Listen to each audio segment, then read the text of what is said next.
Bonjour, bienvenue dans la matinale du monde du chiffre. Au programme de notre émission aujourd'hui, la prévention des difficultés des entreprises, l'accès à la data d'entreprise et enfin l'opinion des chefs d'entreprise sur l'écosystème du financement et de la transmission. Et pour débuter cette émission, j'ai le plaisir de recevoir Frédéric Gouvet, responsable de la commission juridique de la CRCC de Paris, pour évoquer la prévention des difficultés des entreprises. Bonjour Frédéric. Bonjour, merci de me recevoir. Je vous en prie. Quels sont les différents moyens de prévention des difficultés des entreprises? Alors concernant les moyens de prévention des entreprises en difficulté, je commencerai par des moyens qui sont internes à l'entreprise. D'abord évidemment la mise en place d'indicateurs sur la trésorerie, sur la rentabilité, qui doivent être analysés par le management, par la direction, pour pouvoir mettre rapidement en place des actions soit sur le financement et la trésorerie, soit même des actions commerciales. Donc ça c'est les premiers éléments et c'est un circuit assez court avec une réactivité qui est rapide.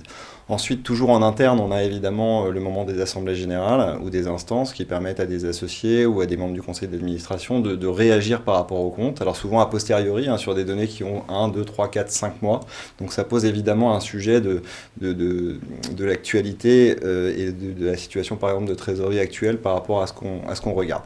Ensuite, il y a un certain nombre d'éléments qui sont externes, et notamment avec une obligation en France de déposer ses comptes auprès du tribunal de commerce, enfin du greffe du tribunal de commerce, ce qui permet en fait au président du tribunal et aux différents services d'analyser les comptes et de relever un certain nombre d'indicateurs dans les comptes qui permettent de déceler des difficultés à venir sur certaines entreprises et donc de convoquer les dirigeants pour venir en discuter au tribunal.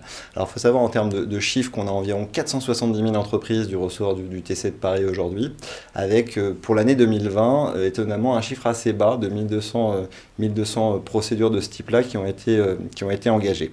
De la même façon, sur les liquidations qui ont été ouvertes sur l'année 2020, on est environ à 2000 liquidations judiciaires, évidemment, ce qui est un chiffre également assez faible. Et là, évidemment, on ressent l'effet perfusion lié aux aides d'État ou en tout cas au report permis, que ce soit du PGE, du report de charges ou alors du chômage partiel. Donc voilà un petit peu pour la partie externe. Autre élément externe, il s'agit des agences de notation ou agences ou assureurs crédit évidemment ou Banque de France qui donnent des notes aux entreprises et qui permettent en fait de se faire une idée de peut-être des difficultés à venir si justement il y a des baisses de notes. Donc c'est des éléments évidemment qui sont utiles. Et puis enfin, évidemment, en externe, et ça me concerne plus directement, parce que c'est ma profession, le rôle du commissaire aux comptes, quand il y en a évidemment dans les sociétés, il est important que le commissaire aux comptes puisse parler de ce sujet de la continuité d'exploitation qui fait partie intégrante de sa mission dès la prise de mandat. Parce qu'il est important qu'il mette en place un climat de confiance en fait, en annonçant ça, en arrivant dans la société bien avant que des difficultés puissent se produire, ce qui permet évidemment d'avoir plus de confiance au moment où ces éléments-là arrivent et au moment où il faut discuter, et on parlera peut-être après un petit peu de la procédure d'alerte. Donc très très important. Alors comment justement le commissaire aux comptes peut-il accompagner les entreprises en difficulté? Alors le commissaire aux comptes peut avoir plusieurs actions concrètes. D'abord ce qu'on appelle la phase 0, qui n'est pas dans les textes mais qui a été encouragée lors d'un communiqué du H3C, le Haut Conseil du commissariat aux comptes, juste après le début de la pandémie en début d'année 2020, qui vise à échanger avec le client sur un certain nombre d'événements et les impacts que ça peut avoir sur ses financements, sur sa trésorerie, sur son activité. Et donc, en fait, c'est un moment d'échange qui doit être documenté dans le dossier du commissaire aux comptes, c'est très important, mais qui est en amont de ce qu'on appelle la procédure d'alerte, et nous allons reparler. Alors, est-ce que le commissaire aux comptes a des outils à sa disposition pour aider les entreprises en difficulté? Alors oui, en effet, le commissaire aux comptes dispose d'un certain nombre d'outils, et puis à titre plus recentré sur la compagnie régionale des commissaires aux comptes de Paris, on a développé un certain nombre d'outils, tels qu'une fiche technique concernant la notion de cessation des paiements, un certain nombre de webinaires en interaction avec des gens, des personnes du tribunal de commerce, des juges, des mandataires judiciaires, et également des tableaux pratiques, notamment sur justement ce sujet de la cessation des paiements, qui n'est pas forcément facile à déterminer. Autre action évidemment que peut mettre en place le commissaire aux comptes, c'est de se rendre disponible pour assister son client aux besoins le cadre d'entretien auprès du président du tribunal de commerce pour attester en fait d'un certain nombre d'informations si c'est nécessaire. Il a aussi la possibilité de mettre en place ce qu'on appelle des procédures convenues, c'est-à-dire des travaux qui sont définis en partenariat avec le client pour pouvoir donner de la crédibilité à de l'information financière spécifique à différentes parties prenantes en fait, que ce soit des banquiers, des fournisseurs, des partenaires. Donc ça, ce sont des éléments très très importants. Il y a également une mission évidemment qui est importante, c'est de sensibiliser les dirigeants aux procédures amiables, c'est-à-dire le mandat ad hoc, la sauvegarde, la conciliation, qui sont des procédures à mettre en place avant la cessation des paiements et soit dans les 45 jours de la cessation des paiements. Et donc ça nécessite évidemment des échanges en amont pour permettre aux besoins que le dirigeant en fait s'oriente vers ce genre de procédure et de ne pas être pris directement par le redressement judiciaire ou la liquidation judiciaire. Un mot sur la procédure d'alerte, vous en avez parlé brièvement, pouvez-vous le rappeler ce que c'est? Et puis est-ce qu'il y a des dispositions spécifiques dans cette crise qu'on connaît? Tout à fait. Alors pour rappeler la procédure d'alerte, c'est une procédure en fait dans laquelle interagit le commissaire aux comptes avec la société et ses associés quand il constate un certain nombre de faits de nature à compromettre la continuité d'exploitation. Donc selon cette procédure, il interagit d'abord avec les dirigeants en leur demandant quelles actions ils comptent mettre en place pour sortir de cette situation. Si ça ne suffit pas, il interagit directement avec les associés lors d'une assemblée générale évidemment, en gardant tout au fur et à mesure de la procédure un lien avec le président et une information avec le président du tribunal de commerce, ce qui va permettre justement au président ensuite au besoin de convoquer le dirigeant. Alors évidemment, dans le cadre de la crise sanitaire, il y a eu une adaptation dans le cadre d'une ordonnance de mai 2020 qui permet justement de rétrécir en fait ces délais de communication avec le tribunal de commerce et qui, dans des cas justement où les dirigeants n'ont pas mis en place certaines actions, permet aux confrères de directement contacter le président du tribunal de commerce pour, j'ai envie de dire, être en circuit plus court et du coup que ce soit profitable à l'entreprise. Frédéric, merci d'être passé sur le plateau de la matinale. Merci à vous.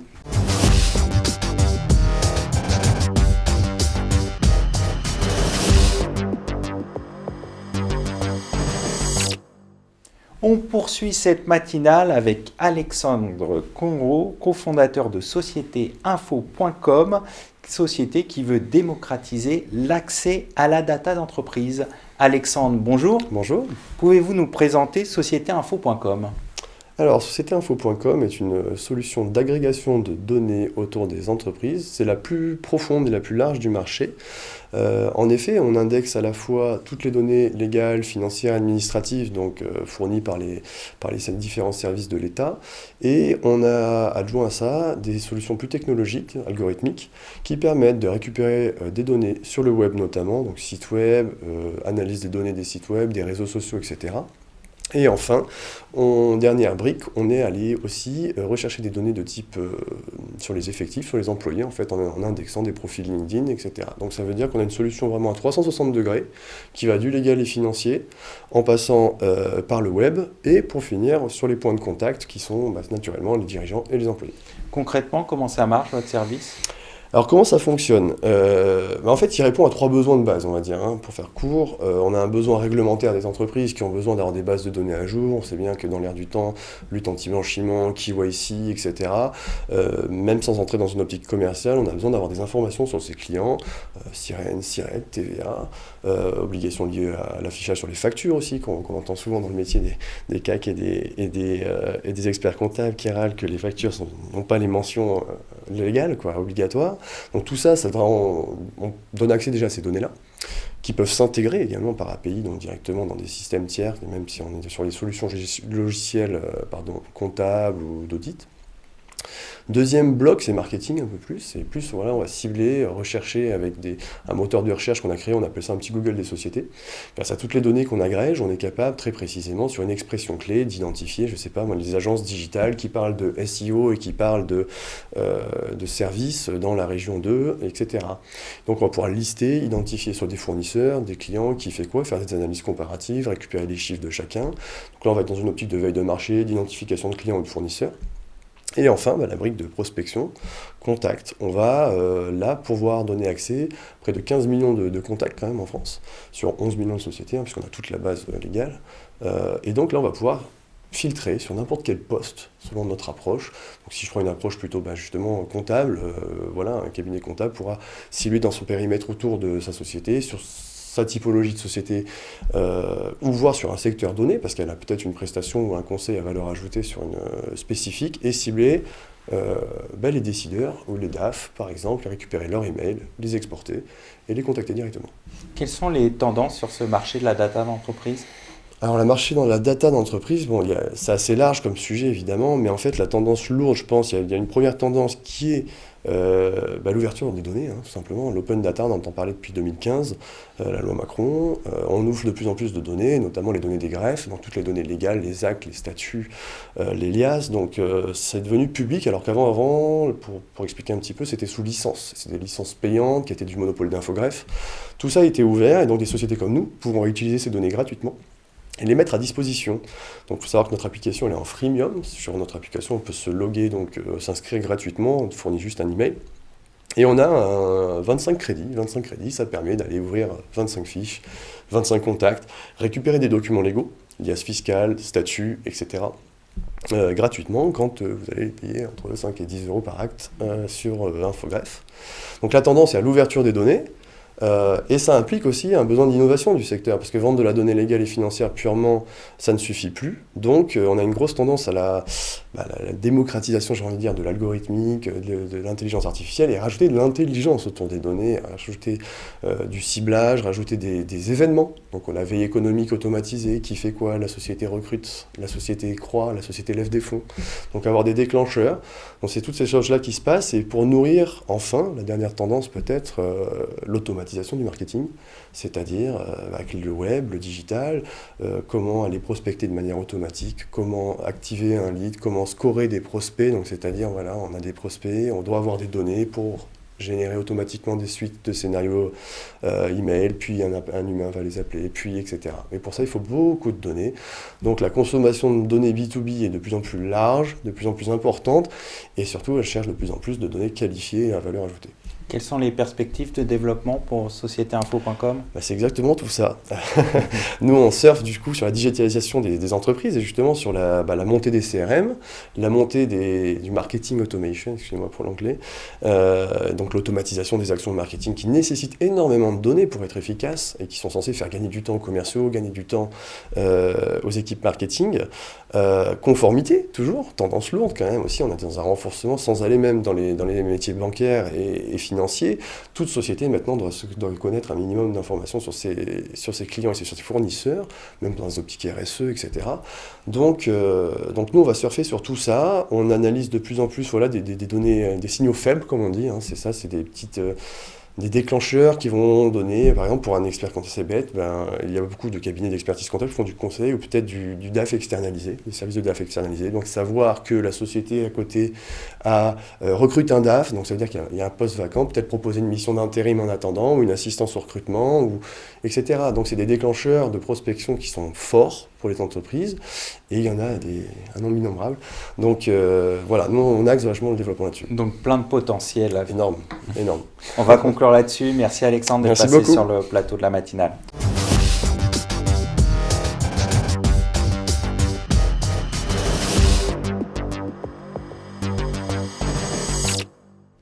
Vous êtes toujours dans la matinale. On va parler de l'opinion des chefs d'entreprise sur l'écosystème du financement et de la transmission. Pour évoquer ce sujet, j'ai le plaisir de recevoir Dylan Perron, président de Capitalis Intelligence. Bonjour Dylan. Bonjour Arnaud et merci de cette invitation. Je suis ravi d'être avec vous aujourd'hui. Ravi de vous accueillir. Alors, vous venez de publier un baromètre sur l'opinion des dirigeants envers les professionnels du conseil et de l'investissement. Quelles sont les tendances de ce baromètre ? Bien sûr. Alors pour commencer dans le vif du sujet, grâce à ce baromètre, on observe que pour de nombreux dirigeants de petites et moyennes entreprises aujourd'hui, le haut de bilan, les opérations de financement et de transmission d'entreprise sont un véritable parcours du combattant. Donc comme les chiffres l'indiquent, plus de 86% aujourd'hui des répondants expliquent qu'ils estiment ne pas être suffisamment informés de l'accompagnement dont ils pourraient bénéficier dans le cadre de ces opérations. Pour rapidement évoquer l'initiative de ce baromètre et de Capitalis Intelligence, c'est suite à mon parcours en banque d'affaires et en fonds d'investissement que j'ai observé que de nombreux dirigeants du small cap, comme on l'appelle, les petites, moyennes entreprises, sont peu préparés et mal accompagnés dans l'approche de ces opérations. Alors j'ai essayé de me documenter sur ce sujet, essayer de comprendre quels sont les besoins, les attentes de ces dirigeants, et malheureusement je me suis aperçu que rien n'avait été dit à ce propos. Donc l'idée, c'est encore une fois de pouvoir aller mettre le doigt sur les points bloquants de l'écosystème. Et pour les évoquer très brièvement, les enseignements sont assez frappants. 80% des dirigeants perçoivent comme opaque l'offre des acteurs du métier, 74% ont moyennement confiance dans ces acteurs, et enfin 66% jugent leur niveau de connaissance comme mauvais de l'écosystème. Donc vous l'aurez compris, il y a encore énormément de travail à faire pour pouvoir permettre à notre tissu économique de pouvoir se développer grâce et à travers ces opérations. Comment expliquez-vous justement que les dirigeants estiment être mal préparés et mal informés sur ce type d'opération ? Alors, encore une fois, grâce au baromètre Capitalis Intelligence, on a réussi à mettre en évidence de nombreux freins au sein de cet écosystème où ça nous prête à penser qu'il est mal structuré pour les petites et moyennes sociétés, donc PME, TPE, ETI. De manière, excusez-moi, très schématique, aujourd'hui d'un côté, on a les dirigeants d'entreprises qui ont peu de temps et peu de connaissances de cet écosystème, et de l'autre côté, on a les professionnels de la finance. Donc on a une vraie multiplicité d'acteurs aujourd'hui, plus de 160 banques d'affaires sur la place et d'autant plus d'investisseurs, et ce qui vient créer un vrai problème de lisibilité aujourd'hui de l'offre qui est très complexe et aujourd'hui technique. Donc on se retrouve dans une situation aujourd'hui où il n'y a jamais eu autant de liquidités sur la place et si peu de dossiers. Donc dans le meilleur des cas, aujourd'hui un dirigeant va faire une opération avec un ou deux acteurs qui l'ont sollicité, qui ont proposé une opération, et dans le pire des cas, j'ai envie de dire, des acteurs qui sont laissés au bord de la route, des dirigeants qui auraient potentiellement des projets mais qui refusent de jouer à ce jeu-là. Alors comment faire en sorte d'améliorer justement l'attitude des dirigeants en matière d'augmentation de capital ou de cession ? Alors je pense qu'il y a trois principaux axes clés aujourd'hui sur lesquels notre stratégie Capitalis Intelligence repose. C'est l'information, l'accompagnement et l'anticipation. À travers ces trois points, on arrive justement à créer de la valeur sur une opération. Alors aujourd'hui, nous, on a vocation à justement simplifier et rendre plus performantes ces opérations avec une promesse qui est de venir identifier, sélectionner et mobiliser les bons acteurs du conseil et de l'investissement. Donc à la manière, j'ai envie de dire, d'un facilitateur, on a ce rôle de tiers de confiance pour permettre à nos dirigeants de pouvoir sélectionner les meilleurs acteurs de la place. Dylan Perron, merci d'être passé sur le plateau de la matinale. Merci à vous, Arnaud. Merci à toutes et à tous pour votre fidélité et je vous retrouve très bientôt pour un nouveau numéro de la matinale du monde du chiffre.